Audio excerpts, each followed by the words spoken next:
¿Qué tal, gente de la aviación? De parte de todo el equipo de Aviatronics, les damos la bienvenida. Hoy vamos a meternos de lleno a desglosar las regulaciones que todo piloto en Colombia debe tener clarísimas.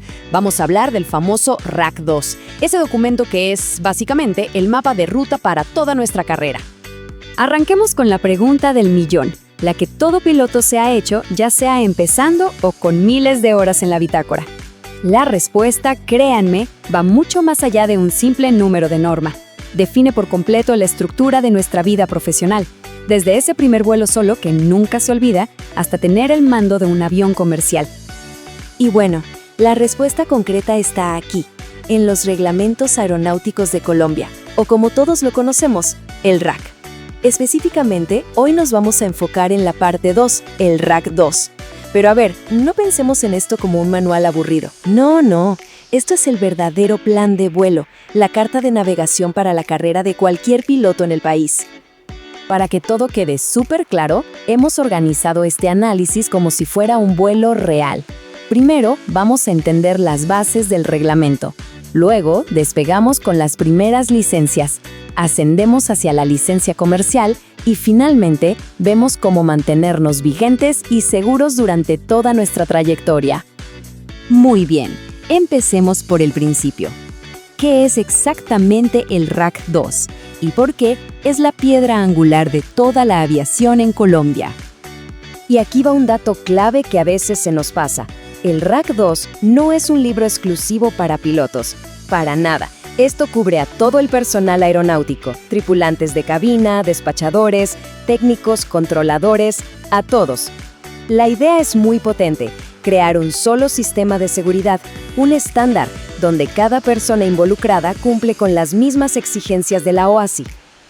Antes de siquiera pensar en sumar horas de vuelo, hay algo que es la base de todo, la salud. En el lenguaje del RAC, esto se llama aptitud psicofísica. Y que quede claro, no es solo pasar un examen médico, es la certificación de que se tienen las condiciones físicas y mentales para operar una máquina tan compleja de forma segura. Es el primer requisito y honestamente el más importante para tener y conservar una licencia. Ok, con las bases ya firmes, veamos cómo arranca este viaje en la práctica. Toda carrera aeronáutica es una escalera y se sube licencia a licencia. Todo empieza justo aquí. El primer documento oficial en la cartera de un futuro piloto es la licencia de alumno piloto. Esta es la llave de la cabina, la que permite empezar a volar de verdad, claro, siempre con un instructor al lado. Al mismo tiempo, es obligatorio sacar el certificado médico de clase 2. Con estas dos cosas listas, ya se puede entrar a una escuela de vuelo certificada y empezar lo bueno, sumar horas. Y entonces llega el primer número mágico en la bitácora, 50. Grábense ese número, 50 horas. Ese es el mínimo que exige el RAC para poder aplicar a la licencia de piloto privado, la PPA. Y no son solo 50 horas de ver nubes, son horas de entrenamiento intenso, de maniobras, de navegación, de emergencias simuladas. Son, en esencia, las horas donde se forja el criterio de un piloto. Obtener la licencia PPA es un logro que nadie olvida. Es el momento en que se abren las puertas de la aviación por pura pasión. Permite volar como piloto al mando, llevar a la familia, a los amigos, volar por el simple placer de estar en el aire. Eso sí, la regla de oro es que no se puede cobrar un solo peso por esos vuelos. Es aviación en estado puro. Ahora, para quienes ven en el cielo no solo una pasión, sino una oficina, la licencia PPA es solo el comienzo. El siguiente gran salto es convertirse en piloto comercial. Y el salto de privado a comercial es enorme. Lo vemos en las horas. Pasamos de 50 a un mínimo de 200. Y este número no es al azar. El RAC entiende que para volar transportando pasajeros o carga, o sea, para volar por un sueldo, se necesita un nivel de experiencia y de juicio muchísimo mayor. Esas 150 horas extra son para enfrentarse a todo tipo de situaciones y fortalecer de verdad la toma de decisiones. Miren esta tabla que lo resume perfecto. El salto de PPA a PSA es bien claro. No solo se cuadruplican las horas mínimas, sino que el certificado médico pasa a ser clase 1, que es mucho más estricto.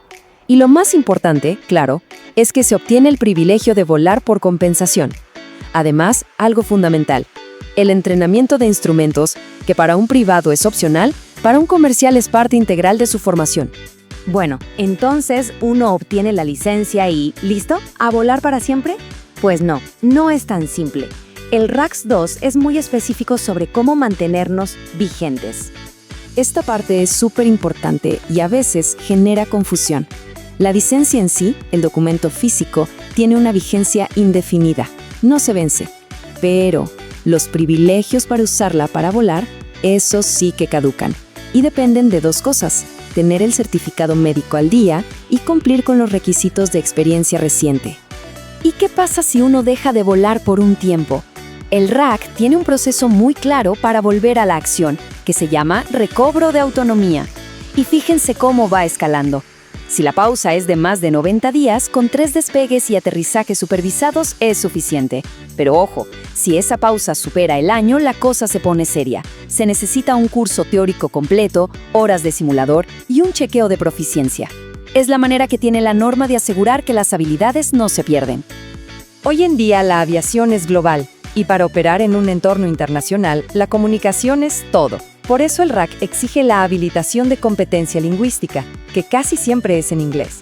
Y no se trata solo de hablar el idioma, sino de dominar la fraseología aeronáutica estándar para comunicarse de forma clara, precisa y sin lugar a dudas. Y miren qué interesante cómo funciona este sistema de la OASI. Es un incentivo para ser cada vez mejor.